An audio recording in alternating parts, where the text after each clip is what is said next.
Comunidad, antes de iniciar quiero recordarles a los que no lo hayan escuchado que ayer 14 de febrero hubo un episodio especial en Spotify, la primera edición de lo que hemos llamado Relatos Prohibidos de la Noche. Historias que por detalles demasiado explícitos no pueden estar aquí, pero creemos que valen la pena compartir, así que estarán exclusivamente en audio. Les vamos a dejar el enlace en la descripción para que puedan ir a escucharlo, para que se suscriban también por allá a nuestro programa y cliquen la campanita para que les llegue una notificación cada que hay un nuevo episodio.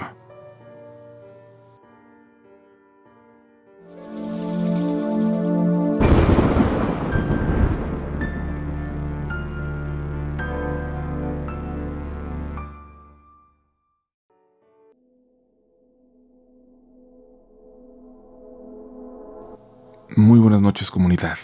Gracias por dejarnos entrar nuevamente en sus dispositivos. Esperamos que disfruten las historias de hoy, que son bastante peculiares. Historias que no solo hablarán de fenómenos paranormales, de fantasmas, sino de lo que vive en este mundo, quizás desde mucho antes que nosotros.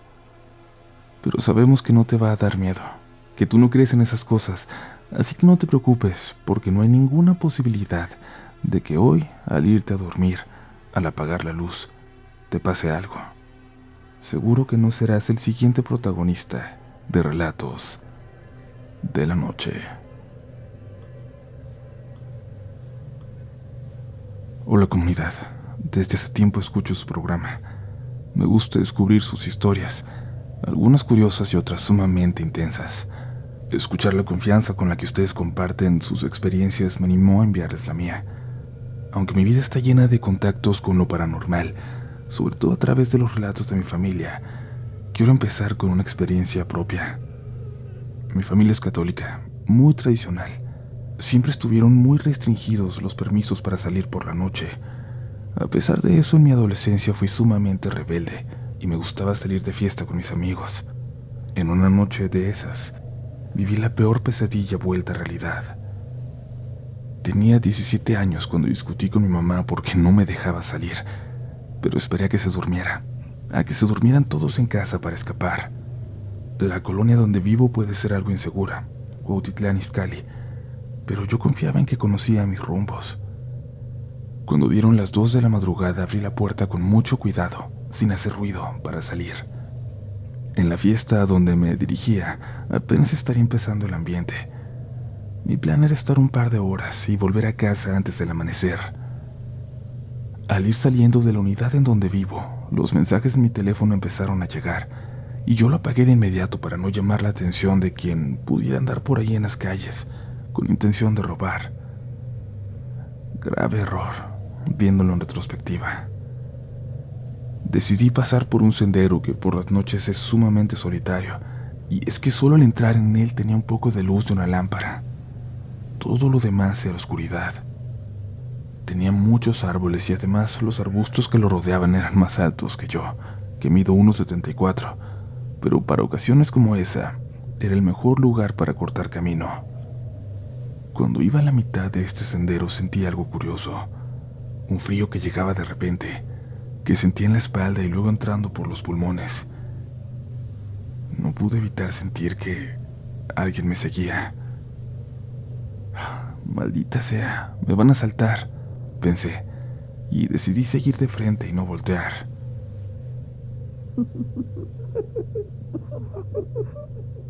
Pero escuché risas como de niños, y entonces sí volteé rápidamente, aliviado.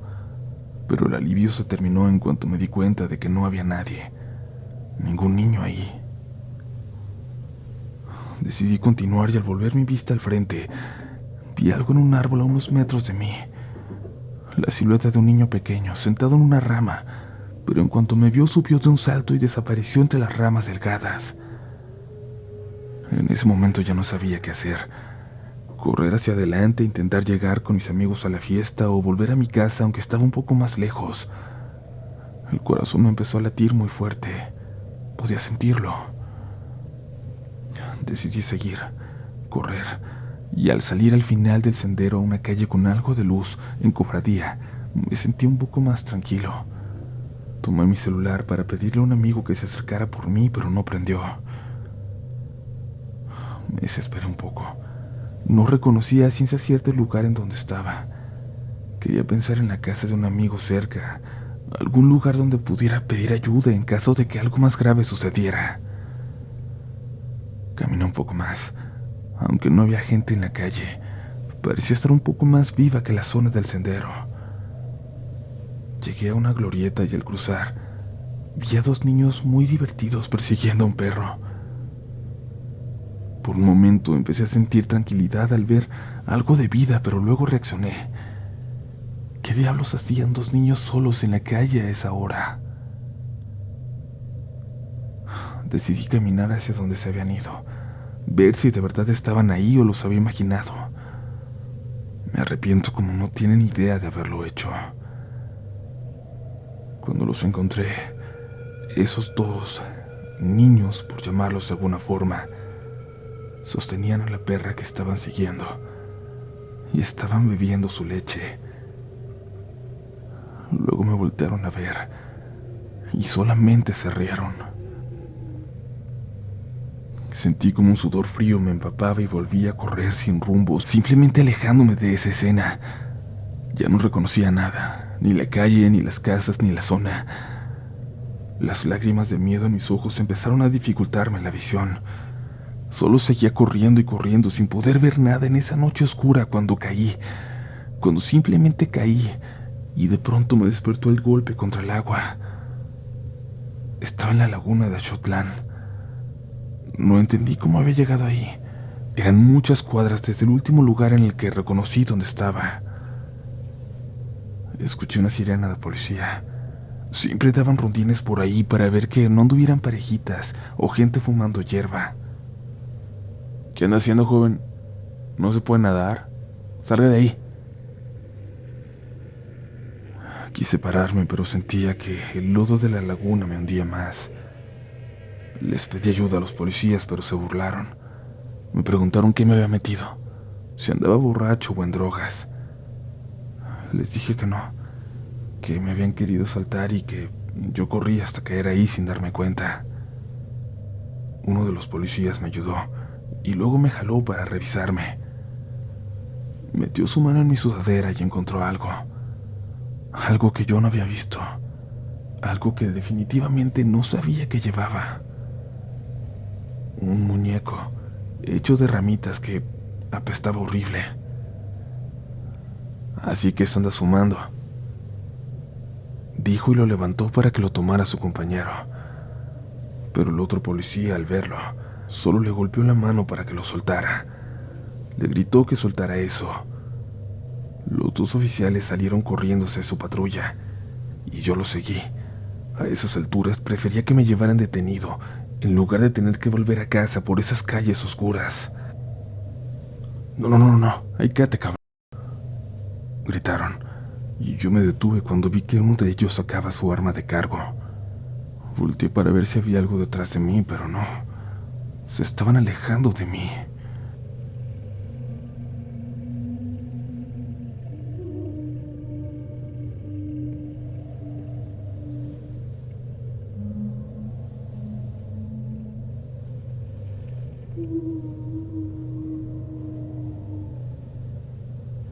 Escuché que algo cantaba. Eran voces de niños que parecían venir de la laguna, de niños roncos.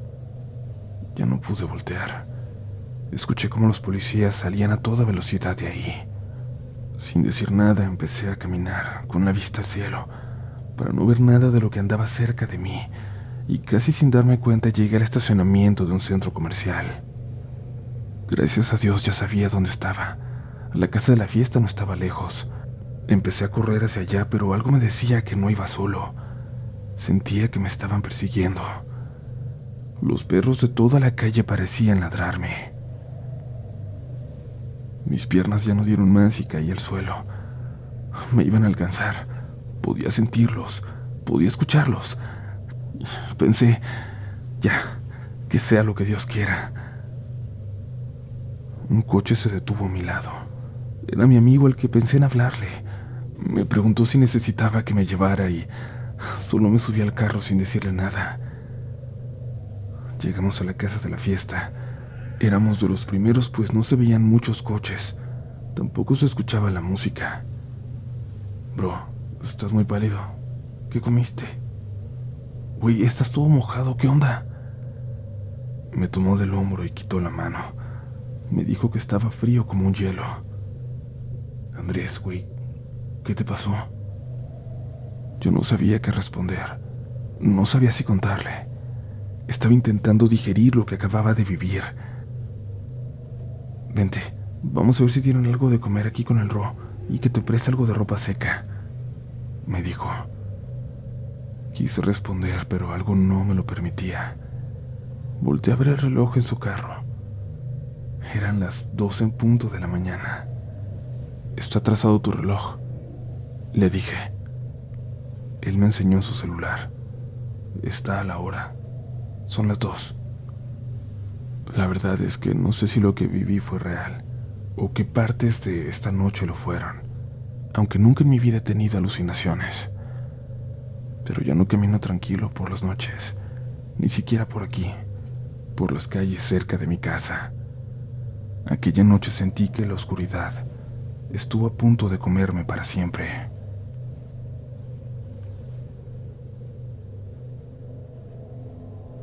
Gracias por continuar escuchando, te agradecemos mucho que estés por aquí y seas de esas personas que llegan hasta el final de cada episodio. Suscríbete si no lo has hecho y vuélvete parte de la mejor comunidad de todo Internet. También si deseas estar siempre en contacto con nosotros, síguenos en nuestras redes sociales, donde andamos más activos es sin duda en Instagram, nos encuentras en todas como RDLN Oficial. Platicamos también por allá. Pero por ahora continuamos con más historias esta noche.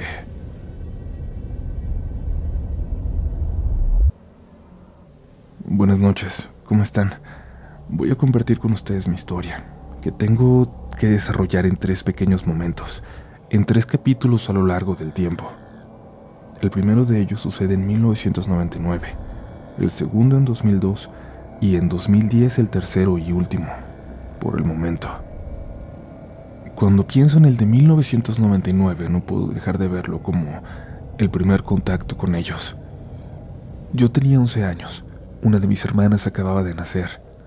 Mi familia y yo vivíamos en una típica cuartería de Managua, Nicaragua. Nunca habíamos tenido problemas extraños, encuentros con lo paranormal. No era algo que estuviera siquiera en nuestras preocupaciones, hasta ese año. Creo que todo inició cuando a mi papá se le apareció un hombre en 3 ocasiones distintas. Un hombre muy alto y delgado que le bloqueaba el camino por las noches, como para no dejarlo volver a casa. Mi papá era un hombre fuerte. En su juventud llegó a ser campeón nacional de fisicoculturismo, pero aún así nunca se atrevió a arremeter contra este hombre sin rostro. Había algo en él que lo hacía sentirse en peligro, aunque lo único que hacía era pararse en medio del camino cuando mi papá intentaba volver. Cada instinto mi padre le decía que no debía acercarse, aunque parecía ser que eso era lo que quería que el hombre extraño del camino. Un día, aquel hombre no apareció más, y como por casualidad, en la casa comenzaron a ocurrir cosas extrañas. Pequeños eventos que nos tomaron por sorpresa, pues jamás habíamos vivido algo así. Las cosas se caían solas. Había ruidos y risas que se escuchaban por las noches provenientes de habitaciones vacías. Las cosas se perdían. Pero lo más extraño era que mi hermana, que tenía apenas unos meses de nacer, aparecía en camas distintas a donde la habían dejado. Una vez incluso apareció debajo de la cama donde ella dormía. Mi mamá inmediatamente dijo que se trataba de duendes. Dijo que se querían llevar a mi hermana, así que empezó a tomar medidas para que esto jamás ocurriera. En la cuartería se corrió el rumor de que había duendes merodeando, pero no se tomó tan en serio hasta que fenómenos extraños comenzaron a ocurrir. Una noche mi mamá tuvo que salir. Mi papá seguía trabajando y de los vecinos no se encontraba ninguno. Me tocó cuidar a mis hermanas, que para ese entonces tenían 7 años y 9 meses. La bebé estaba en la hamaca y la otra y yo estábamos jugando afuera. De pronto sentí algo. como si un viento pasara por mi espalda y se dirigiera hacia la hamaca. Volteamos y nos dimos cuenta de que la hamaca se estaba meciendo con mucha violencia de un lado a otro, como si alguien la estuviera aventando, y la bebé no dejaba de llorar.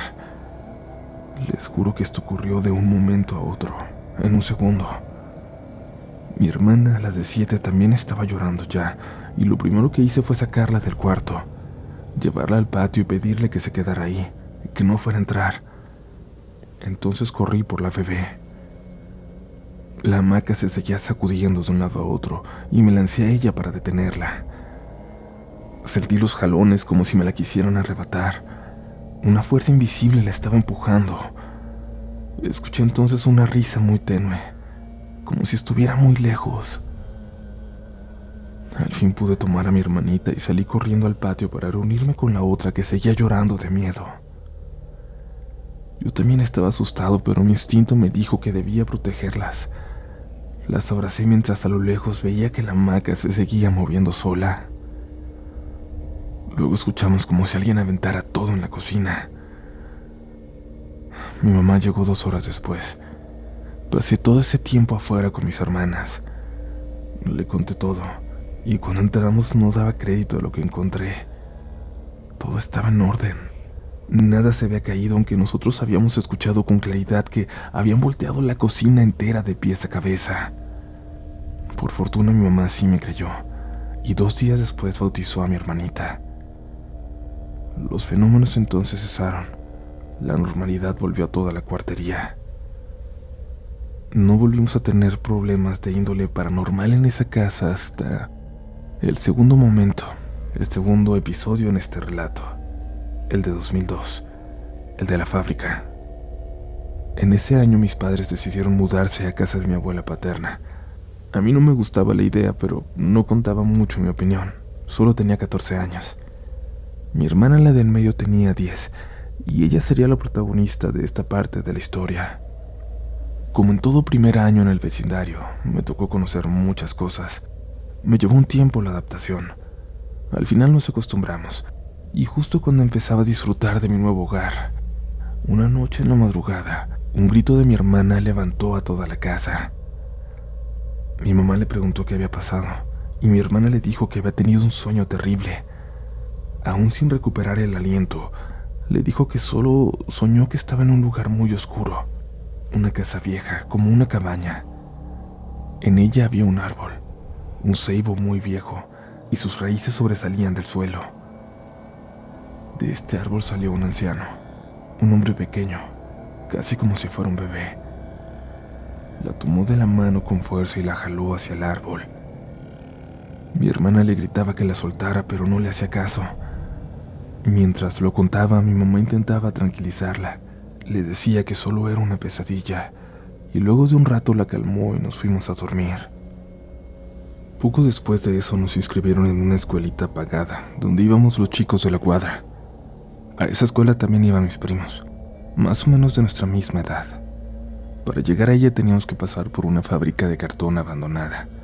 Parecía estar clausurada de todas sus entradas, pero tenía algunos accesos entre las puertas tapiadas por donde cabía un niño o un adolescente muy delgado. Recuerdo aquel día que iba distraído platicando con mi primo, y mi hermana se me adelantó un poco con una amiguita suya al pasar por ahí. De repente la escuché.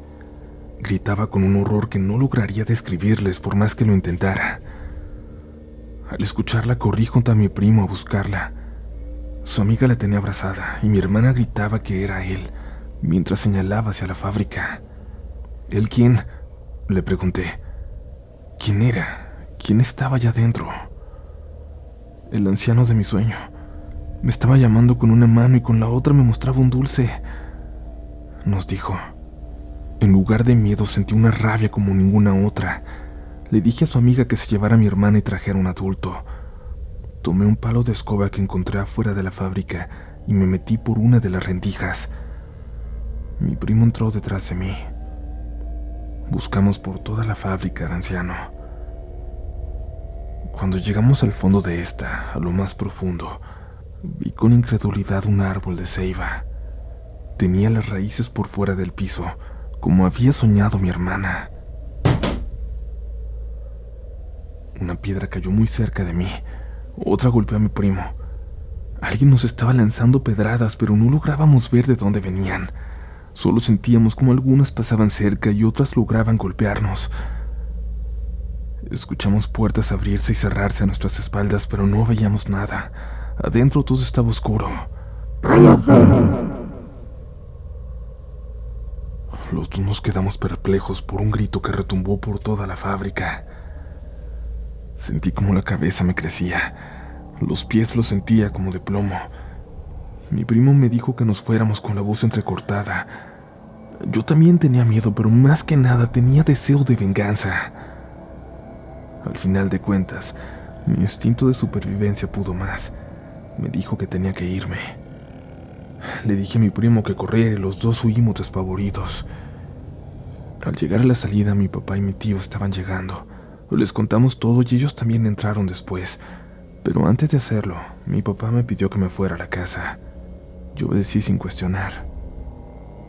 Cuando mi papá y mi tío regresaron a la casa, nos dijeron que no encontraron nada, que buscaron en cada rincón. Mi primo y yo sentíamos que era imposible, que por fuerza tenía que haber alguien ahí. La historia se regó como pólvora por ahí cerca y empezaron a decir que la fábrica estaba maldita. Al pasar de los años, unos empresarios la compraron, la volvieron una vidriera. Llegamos a saber que cada trabajador reportó haber tenido alguna experiencia paranormal, aunque fuera mínima, en sus jornadas laborales. Y la peor mano, como se imaginarán, la llevaban los del turno de la noche. El tercer capítulo de esta historia sucede en el 2010, en el Santuario de los Duendes. Yo ya tenía 22 años. Me había vuelto muy fanático de un programa mexicano de fenómenos paranormales, donde iban a lugares embrujados. Mi hermana, la del medio, ya tenía 18 años, y ambos disfrutábamos juntos de dicho programa. Un día salió un reportaje acerca de un joven que visitaba el Santuario de los Duendes, en el barrio de Bombonazi, en Masaya, lugar donde, según la leyenda, habitan duendes en una cueva.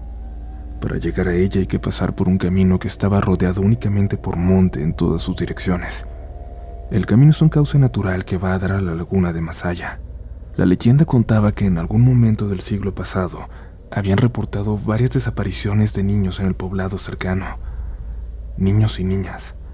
Lo más extraño de todo es que las niñas nunca fueron encontradas, pero los niños sí. Fueron encontrados muertos en la laguna. La gente decía que las niñas no regresaban porque las robaban para que fueran esposas de los duendes.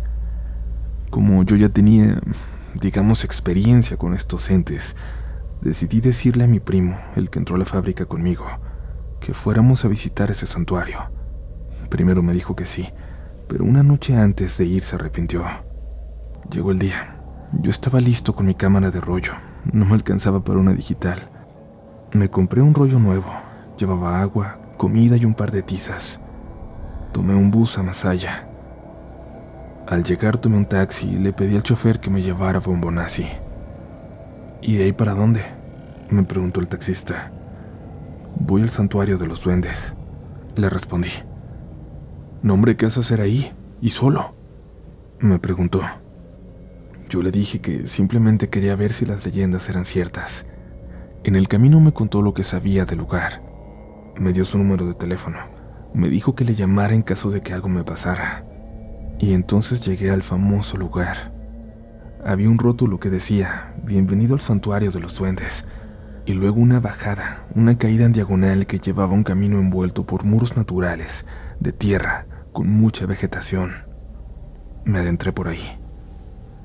Al pasar unos minutos escuché algo. La nada. No había aves, insectos, nada. El taxista me había dicho que al bajar solo era seguir en línea recta y eso hice.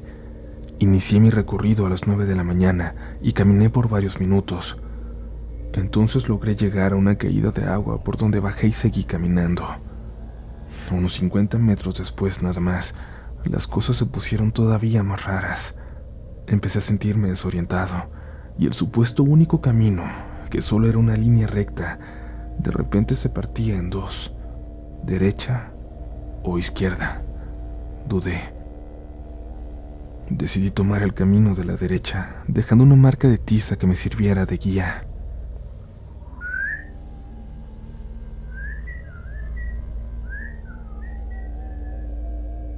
Empecé a escuchar silbidos, lejanos, y luego rocas que caían desde arriba, como si alguien caminara por encima de mí y fuera pateando pequeñas rocas.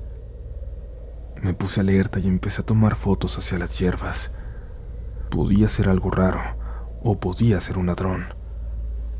Iba muy al tanto de mi teléfono, midiendo el tiempo del recorrido, que no debía ser más de 1 hora, pero de un momento a otro se descargó. Seguí caminando. Calculaba que ya llevaba unos 35 minutos desde que inicié el recorrido, pero no daba con el lugar. Había zonas donde la vegetación era tan densa que estaba completamente oscuro. Mi cuerpo, mi instinto, empezaron a decirme que algo no estaba bien. Sentía que algo me vigilaba, que me seguían, y las rocas cada vez caían más cerca de mí. Los silbidos se escuchaban cada vez más cerca. Los pies me empezaron a pesar, la cabeza me dolía. Llegué a un lugar donde había lo que parecía ser restos de ropas de niño, y ahí sí, todo me indicaba que era momento de volver. Pero algo más fuerte que yo me hizo seguir: las ganas de encontrar aquella cueva. El camino se me empezó a hacer infinito. Me sentía tan desorientado que pensé que estaba caminando de regreso, en círculos. Sentí que ya había avanzado quizás 1 hora y media cuando ya no pude más. Me paré a descansar, a pensar en cada paso que había dado hasta allá. Entonces lo vi. Una silueta pequeña, a unos 60 metros de mí. No lo distinguía por completo, pero sí pude notar que tenía un abdomen pronunciado, orejas largas y un rostro extraño. No llevaba ropa. Al verme se metió en la maleza y mi cuerpo no respondió. Me quedé paralizado. Era como si algo me dijera que tenía que ir detrás de él, pero al mismo tiempo mi instinto me gritaba que huyera de ahí.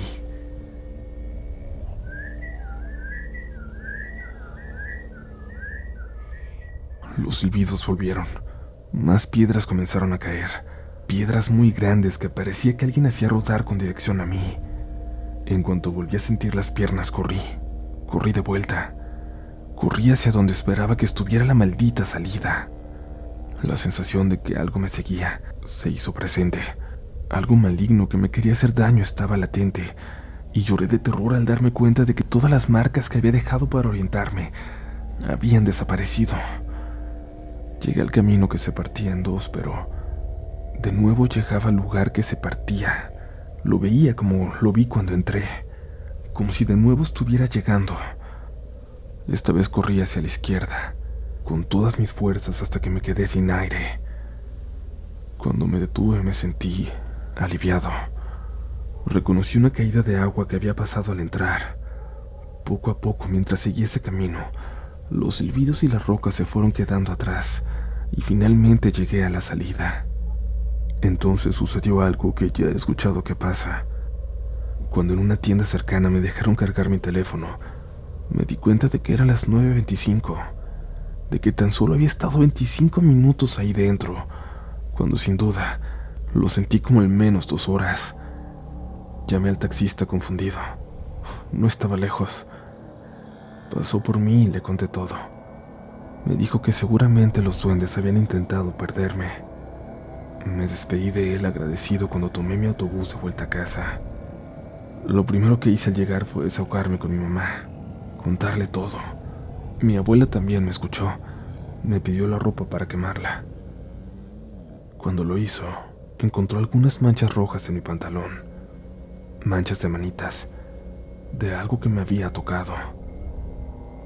Me dijo que tenía que cuidarme de ahora en adelante.